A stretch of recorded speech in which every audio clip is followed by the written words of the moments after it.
അത്യുന്നതങ്ങളിൽ ദൈവത്തിന് മഹത്വം, ഭൂമിയിൽ സന്മനസ്സുള്ളവർക്ക് സമാധാനം. ലോകരക്ഷകൻ ഭൂമിയിൽ ജനിച്ച ക്രിസ്തുമസ് ഇന്ന് ലോകമെങ്ങും ആഘോഷിക്കുകയാണ്.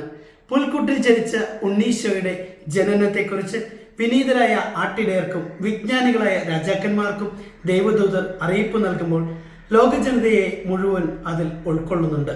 മറ്റുള്ളവരുടെ ജീവിതത്തിൽ മംഗളവാർത്തകളാകാൻ മറിയത്തെ പോലെ സ്വയം ദൈവഹിതത്തിന് വിട്ടുകൊടുക്കുവാൻ, മനുഷ്യനീതിയേക്കാൾ ദൈവനീതിക്ക് പ്രാധാന്യം കൊടുക്കുന്ന ജോസഫിനെ പോലെയാകുവാൻ, ആട്ടിടയരെയും പൂജ്യ രാജാക്കന്മാരെയും പോലെ വചനമാകുന്ന നക്ഷത്രത്തെ പിന്തുടർന്ന് യേശുവിൽ എത്തിച്ചേരുവാൻ, പാവപ്പെട്ടവർക്ക് തുണയാകുവാൻ നമുക്ക് പരിശ്രമിക്കാം. വിനീതരായി നമ്മുടെ ഹൃദയങ്ങളിൽ ഒരു പുൽക്കൂടൊരുക്കി ഉണ്ണിയെ നമുക്ക് സ്വീകരിക്കാം. മറ്റുള്ളവർക്ക് നന്മ ചെയ്യുവാനും സ്നേഹത്തിൻ്റെയും സന്തോഷത്തിൻ്റെയും നക്ഷത്രവിളക്കുകളാകുവാനും നമുക്ക് കഴിയണം. എല്ലാവർക്കും ക്രിസ്തുമസിൻ്റെ ആശംസകൾ നേരുന്നു. നന്ദി.